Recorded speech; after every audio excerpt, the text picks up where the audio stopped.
an eternal and profound grief that is personal to me and will not go away until I take my last breath. Your Honor, on behalf of the family of the late Robert F. Michelle West, please know that hundreds of people were affected by her life and saddened due to her death. None of the victims deserve what happened to them. None of them asked for it. We just wanted everybody home for Thanksgiving. He was coming home for Thanksgiving. And I hope you find in your heart that you can give him the longest maximum sentence. And I hope that he lives for a very long time and they make him suffer every night in there like he made our girl suffer. Is this the face of a serial killer? This case is growing bigger day by day. Khalil Wheeler Weaver may be responsible for the death of a 19-year-old. Khalil Wheeler Weaver had never been in trouble with the law until now, but neighbors of the suspect say they are surprised. Sir, surprise is a loose word. I'm flabbergasted beyond belief. Why do you do that? Why for it? State versus Khalil Wheeler Weaver. A security guard at a ShopRite in Union Township said nothing in Judge Wiggler's courtroom as he was indicted. It was her plea of not guilty on all charges. Family is desperate for answers after a woman was found dead days after she went missing. 20-year-old Sarah Butler is from Montclair. Her Dodge Caravan was found in Orange. Her body later found at Eagle Rock Reservation in West Orange. Sarah was last seen 2 days before Thanksgiving, right before a scheduled family trip to Jamaica. For over a week, her family and friends desperately prayed and awaited answers until her 2007 Dodge Caravan was found abandoned in Orange, followed by the gruesome discovery of her body inside Eagle Rock Reservation in West Orange yesterday morning. I would like to say I do feel empathy for the victims, and my heart goes out to their families and friends. However, I was not, and I repeat, I was not the person who committed these crimes. And with that being said, I have clear and convincing evidence that I was set up, I was lied on, and I was framed by the Essex County Prosecutor's Office. Him saying that he still didn't do it makes me feel like he has no type of remorse about it at all. Like he hasn't even shedded a tear about anything. So he's not sorry at all about what he did. And I'm over 100% sure it was him. He told me who he was. Khalil Wheeler Weaver of Orange learned his fate yesterday. He was convicted in 2019 of murdering 3 women and trying to kill another. Prosecutors say he used dating apps to lure the women and then strangled them. He was caught after friends of one of the victims used fake social media accounts to lure him to police. Sarah Butler's sister did something police should have done weeks earlier. She hacked into her missing sister's social media, found the man who'd been messaging her, and set a trap. Not with a badge, not with a warrant, with a fake profile and a whole lot of fear. And when that man walked into a Panera Bread thinking he was meeting someone new, detectives were waiting. Girl, if it wasn't for her and Sarah's friends, this man would still be out here. But by the time they caught him, he'd already killed 4 women. This is that story. The badly burned body of Robin West was found inside this house after the fire was put out back on September 1st. She reportedly worked as a prostitute out of a hotel in Union Township and was from Chester, Pennsylvania. Let me tell you something. Robin West was the kind of girl you just remembered. Born and raised in Philadelphia, she had nicknames for days. Her brother called her Ra. Her friends called her Sister, Twin, Family. At Sanctuary Church of the Open Door in West Philly, where she sang in the choir every Sunday, folks just knew her as Robin, or that pretty girl with the voice. She was vibrant, high-spirited, always laughing. But life wasn't easy for her. She struggled in school, struggled with her mental health, and by 18, she'd moved out on her own. Her mama, Anita, said Robin would talk about going back to get her GED from time to time. She was trying to figure it out, trying to find her way. By 2016, Robin was 19 years old, living a life she mostly kept from her family.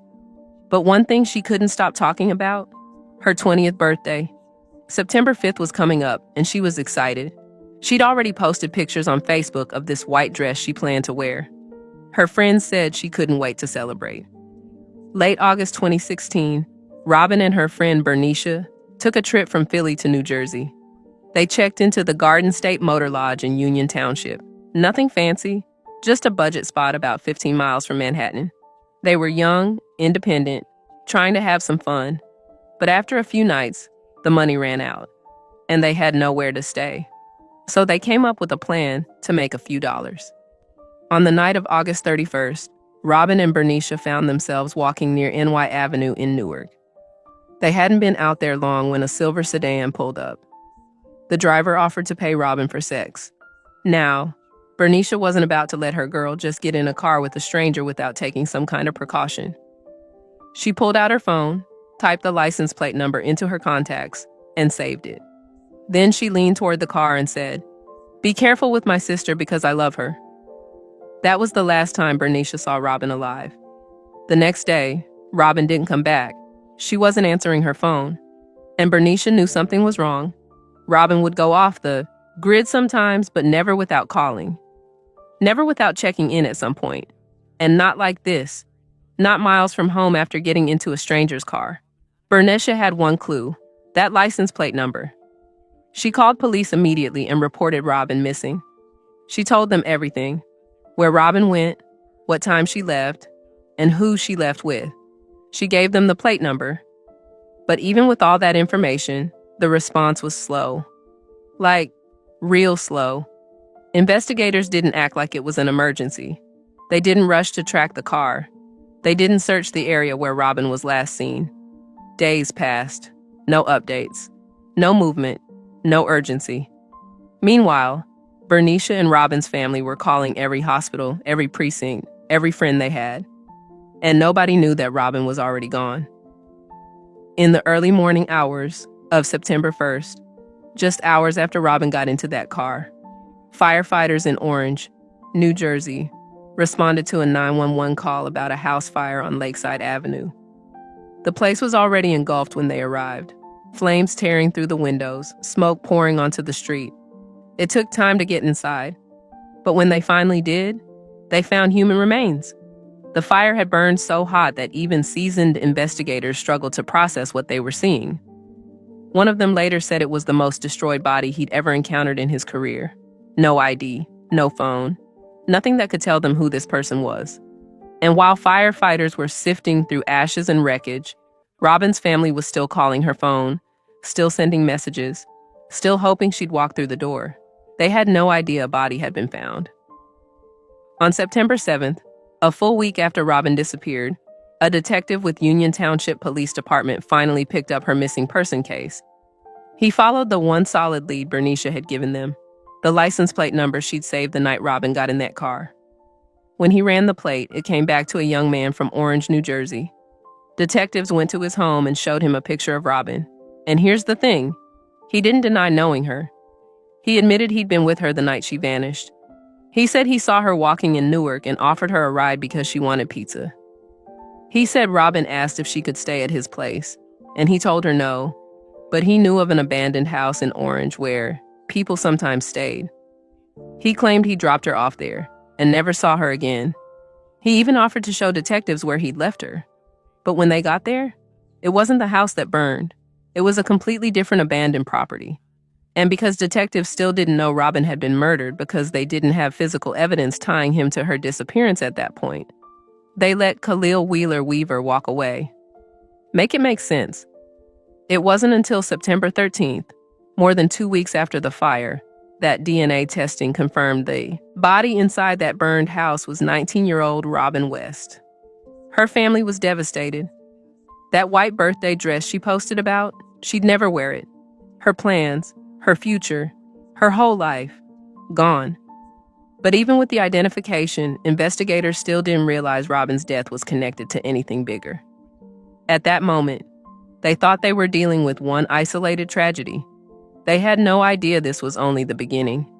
While Robin's family was trying to come to terms with losing her, another family just miles away was about to start their own nightmare. Joanne Brown was 33 years old.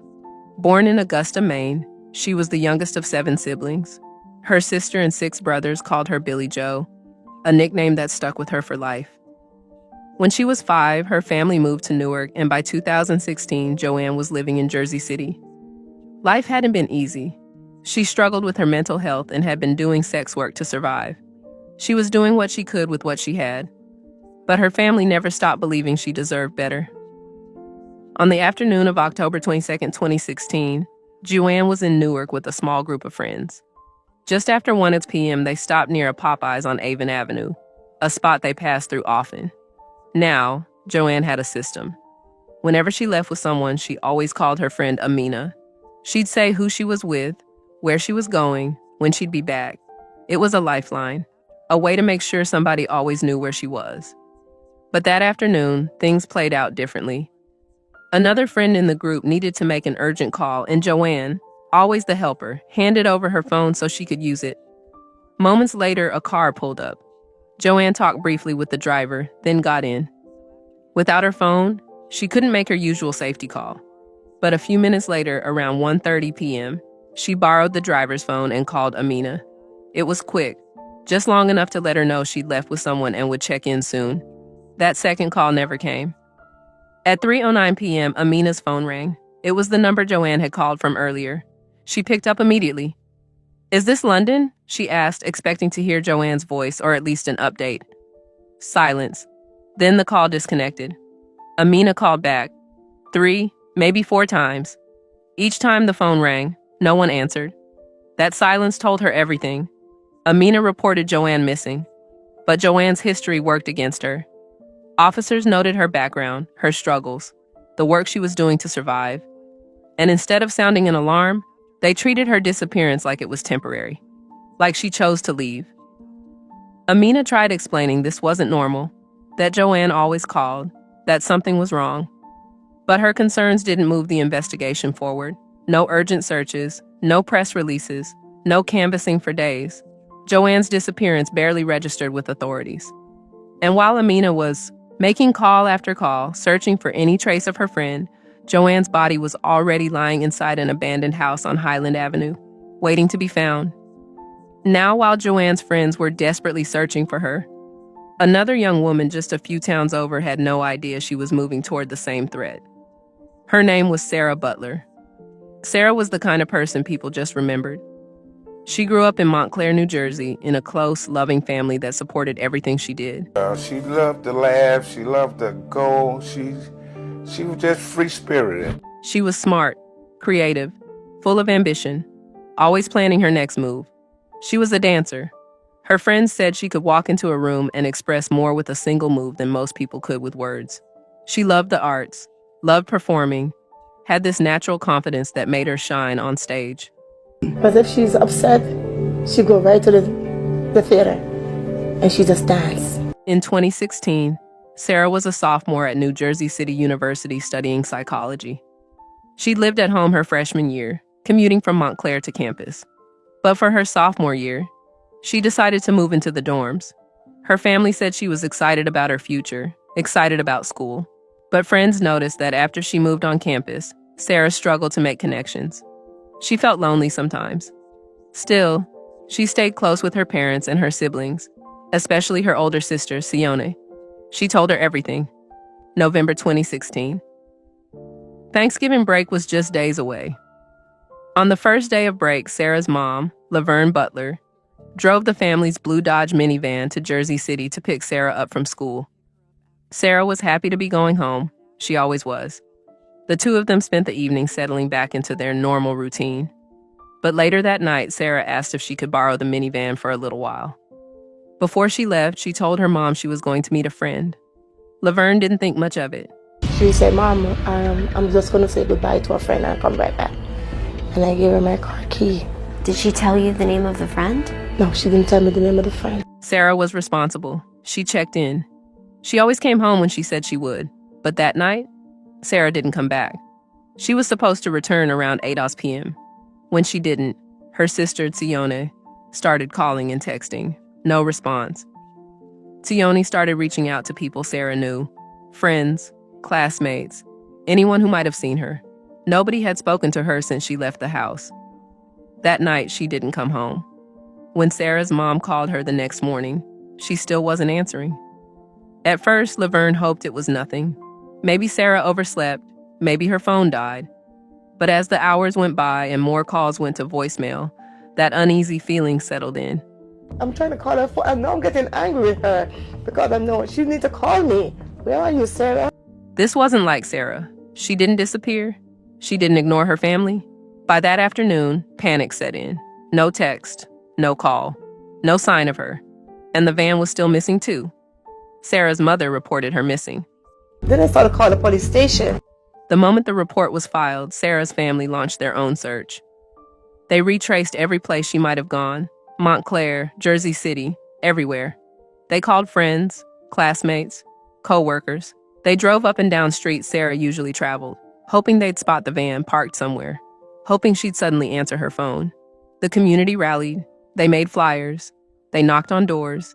They reached out to anyone who might have information. A close family friend who worked in public relations used her media contacts to push Sarah's story onto news sites and social platforms. Sarah's disappearance rippled through Montclair in a way that couldn't be ignored. And then came the first major break. A friend of Sarah's who'd been out searching on her own located the Butler family's blue Dodge minivan. It had been abandoned behind an old factory, left there quietly, like someone hoped it wouldn't be found. Police arrived at the scene. So did Sarah's sister, Tione, and one of Sarah's friends, Tafara Lamemba. Officers started looking over the vehicle, checking the windows, scanning the ground, searching for any sign that Sarah had been there recently. But they didn't see what was right in front of them. It was Tiona who noticed it first. A small flash of red on the ground near the driver's side door. A red hair extension. The same red hair Sarah had been wearing the night she disappeared. Before she could even speak, Tafara followed her eyes. Then Tafara screamed. She pointed to the hair, her voice cracking. For Sarah's family, that moment was shattering. Whatever hope they'd been holding on to started slipping away. They didn't need a detective to tell them something was wrong. They knew finding that hair extension meant Sarah wouldn't have walked away from her mother's van. They knew this meant danger, and they were right. Finding Sarah's red hair extension changed everything. It wasn't just a clue. It was confirmation that something terrible had happened. While police worked the scene, Sione and Tafara knew they couldn't just sit around waiting for updates that weren't coming fast enough. So they did what terrified families often end up doing. They began their own investigation. They drove straight to the Butler home and opened Sarah's laptop. Tafara knew her password. They logged into her email, her Facebook accounts, searching for anything that could explain where she'd gone and who she was with. Another friend, Samantha Rivera, joined them. Then they opened Sarah's tagged account. Now, Tagged was this social networking and dating app that was popular back then. Users could create profiles, chat with strangers. But unlike traditional dating apps, it didn't have strong safety filters, which made it easy for people to hide their identities, create fake profiles, contact people they didn't know. Right away, they saw a recent conversation. Messages exchanged with a user named Lil Yacht Rock. It was one of the last interactions Sarah had before she disappeared. Samantha reacted immediately. She created a brand new tagged profile using someone else's photo and a fake name. She searched the app, and Lil Yacht Rock's profile popped up almost instantly. She clicked his page and sent him a simple thumbs up, just enough to get his attention. In the days after Sarah went missing, the women practically lived at the Montclair Police Department. They gave statements, waited for updates, kept pushing investigators to understand the urgency. And they were standing inside the station on November 26th when Samantha's tagged account lit up with a message. It was Lil Yacht Rock. He offered cash for sex, said his name was Taj, insisted they meet quickly because he had to leave for work soon. Everything about the messages, the tone, the hurry, the money, felt off. Something was definitely wrong.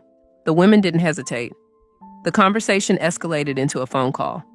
Samantha put the man on speaker, and Sione grabbed her own phone, opened the camera, and quietly recorded the entire conversation. They were still inside the police department, doing the detectives' work themselves. Eventually, Samantha agreed to meet him at a Panera Bread in Montclair, just a mile from the station. The moment she hung up, the women rushed to the officers working the case and told them they'd arranged a meeting. Police sent 2 detectives to the Panera instead. When the man behind the tag profile walked into that Panera Bread, detectives confronted him. He identified himself as Khalil Wheeler Weaver. They told him they wanted to speak with him because he might have been one of the last people to talk to a missing woman, Sarah Butler. He didn't resist, didn't panic, just agreed to go with them to police headquarters. At that moment, detectives were still treating Sarah as a missing person. They didn't know she was already dead, and because of that, their conversation with him wasn't recorded. He wasn't restrained, wasn't cuffed, wasn't treated as a suspect. He was free to leave at any time. But inside the station, he admitted he was the person behind the tagged username Lil Yacht Rock. Though he claimed the profile photo wasn't him, said it was his stepbrother. He explained that he'd created the account using an email address investigators would never forget. pimpkiller@ghostofyahoodoo.com. Like, girl, that's your email and nobody raised an eyebrow? When detectives asked about Sarah, he told a story. Said he'd met her because he recognized her from New Jersey City University and messaged her on Tagged. He claimed he contacted her because he wanted to see if she was using the app to solicit money for sex. He said on the night of November 22nd, Sarah picked him up from Orange Commons parking lot. According to him, she asked if he wanted to smoke and when. He said no. She got out to buy marijuana. He said they drove around after that, and eventually Sarah picked up another man. He claimed that because the 2 of them were smoking, he asked Sarah to bring him back to Orange Commons. He said he received a text from a friend named Richard Isaacs at 8:17 p.m., and Sarah dropped him off shortly after. He said the man who'd been in the back seat moved to the front after he got out. He told police he never saw Sarah again. A week later, on November 29th, he voluntarily took police on a ride to trace what he said was the route Sarah drove that night. He still wasn't under arrest. As they drove, he pointed out a car and claimed he and Isaacs had been working on it after Sarah supposedly dropped him off. At that moment, detectives still only saw him as a witness. Not a danger, not a predator, not the last person to see Sarah Butler alive. But they had no idea what was coming next. On December 1st, 2016, detectives tracking the last pings from Sarah's phone followed the signal into Eagle Rock Reservation, a wooded area overlooking New York City's skyline. It's the kind of place people visit for quiet moments, for the view, not somewhere anyone expected to find evidence in a missing persons case. That afternoon, officers searching the area came across something on the ground just off one of the trails. Within minutes, they realized it was a body. The location was secluded, hidden. Whoever left her there knew the spot was isolated enough that she might not be found for a long time. Investigators immediately secured the scene. They didn't confirm the identity right away, but Sarah's family was notified that a body had been found. And though they'd held on to hope, deep down they knew. A short time later, the body was identified as 20-year-old Sarah Butler. The autopsy confirmed the cause of death: strangulation. The search that her family and community had been leading for days was over. But the fight for answers? That was just beginning. After Sarah's body was found, investigators shifted their focus back to Khalil Wheeler Weaver. They started re-interviewing people connected to him, including his friend Richard Isaacs. At first, Isaacs claimed he and Wheeler Weaver had been working on cars the night Sarah disappeared. But when confronted with inconsistencies, he admitted he lied. He wasn't with Wheeler Weaver that night. Phone records told the real story. They placed Wheeler Weaver's phone near High Point Pavilion in Eagle Rock Reservation, the same remote area where Sarah was found, between 10:38 p.m. and 12:43 a.m. on November 22nd and 23rd. And the next morning, someone using his phone searched for ways to remove an Apple ID and factory reset an iPhone. Investigators later learned that months earlier, he'd Googled Eagle Rock Reservation. On December 6th, Wheeler Weaver was taken into custody. Police executed search warrants on his home and his car. Inside, they found gloves, black clothing, multiple phones. In his vehicle, they recovered zip ties, pepper spray, and a body fluid cleanup kit. The items painted a picture investigators could no longer ignore. When detectives confronted him again, he started changing his story. He claimed Sarah picked up another man, that they drove to the reservation, that they had sex, and then Sarah dropped him off. His version shifted every time detectives challenged him, but with Sarah gone and the evidence building, nothing he said could explain the hours his phone spent in the woods where her body was found. After Khalil Wheeler Weaver was in custody, detectives started digging deeper into his digital history. And what they uncovered, it made everything even more disturbing. Hidden in the messages on Sarah Butler's phone were conversations that showed she'd crossed paths with him days before she disappeared. Those messages revealed exactly how he operated. On November 19th, 3 days before she vanished, Sarah and the man behind the tag profile had already been in contact. The messages were blunt. He asked her, "Do you want to make money?" Then followed it with, "Sex for money." Sarah responded cautiously, asking how much. She ultimately replied, $500. Phone records showed he agreed to pick her up near her school in Jersey City, bring her to his house, then drive her back. Sarah asked him to pay her first. He told her he'd pay once they got to his place. And then, in a moment that now feels haunting, Sarah tried to lighten the mood. She texted, "You're not a serial killer, right? LMAO." He wrote back, "No." Sarah replied, "Okay, cool." The meeting never happened that night. She backed out, telling him later that she got really nervous. But on November 21st, the day before she disappeared, he texted her again. "What's up?" Sarah apologized for canceling plans. For investigators, those messages were significant. Not just because they confirmed contact, but because they revealed a pattern they'd failed to see sooner. A pattern that connected Sarah to 3 other women. While detectives were reviewing Sarah's messages and cell tower data, they started comparing what they were seeing to other open cases in the region. 2 stood out immediately: the murder of 19-year-old Robin West and the disappearance of 33-year-old Joanne Brown. At first glance, the cases seemed unrelated. Different cities, different circumstances. But the digital footprints told a different story. Phone records, location data, message history. They all began revealing a pattern. And soon, detectives realized Sarah's case wasn't isolated. It was connected to other women who'd gone missing. Women whose names had barely made the news.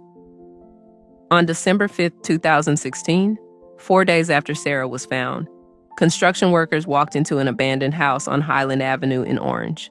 They were there to do repairs, but what they found instead was the body of Joanne Brown, who'd been missing since October. Her body was on the staircase landing. A jacket was wrapped around her face and neck. Duct tape covered her mouth and lower face.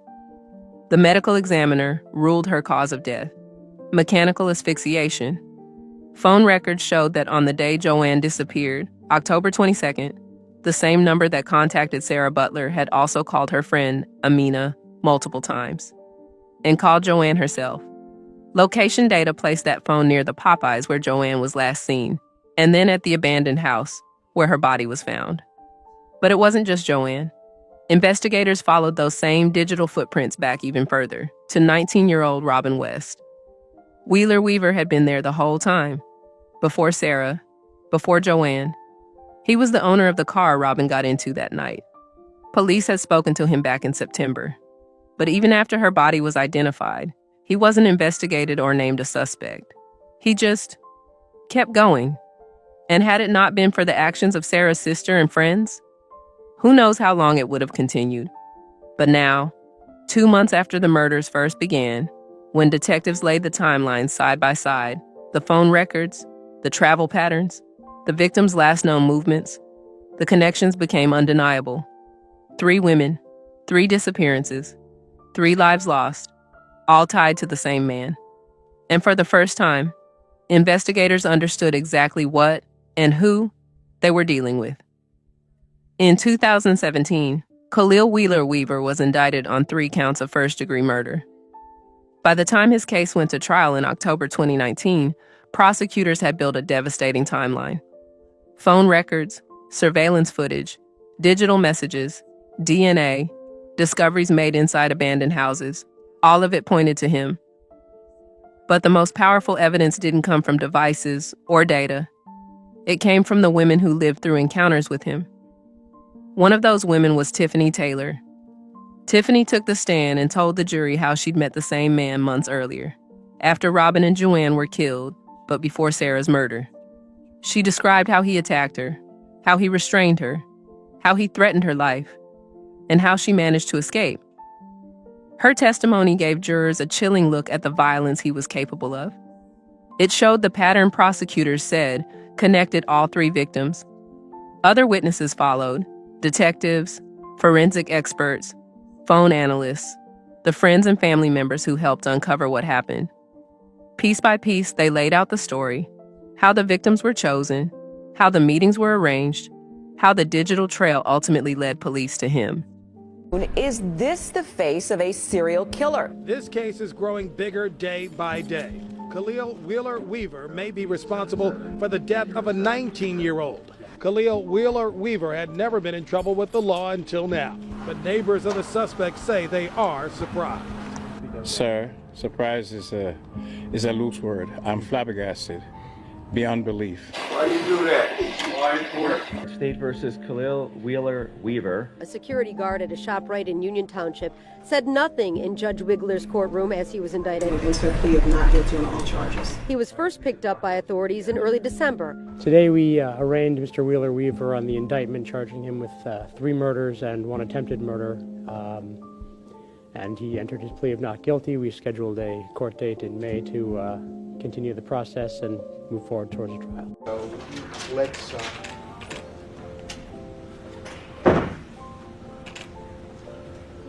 2-547. As to count 1, charging the defendant with the murder of Robin West, what is your verdict? Guilty. As to count 2, charging the defendant with desecrating human remains of Robin West, what is your verdict? Guilty. As to count 3, charging the defendant with aggravated arson, what is your verdict? Guilty. As to count 6, charging the defendant with kidnapping, what is your verdict? Guilty.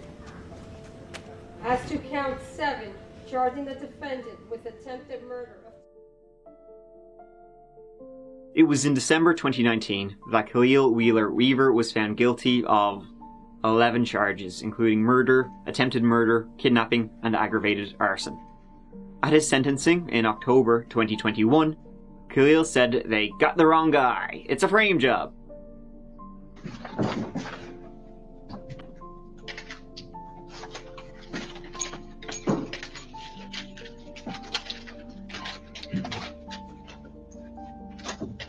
I would like to address the courts by saying that throughout the course of this whole ordeal, I have maintained and expressed my innocence vehemently until the day I continue to. The assistant prosecutor, Adam Wells, knowingly and purposely misled the courts and the families of the victims into believing that I was the person who committed these crimes.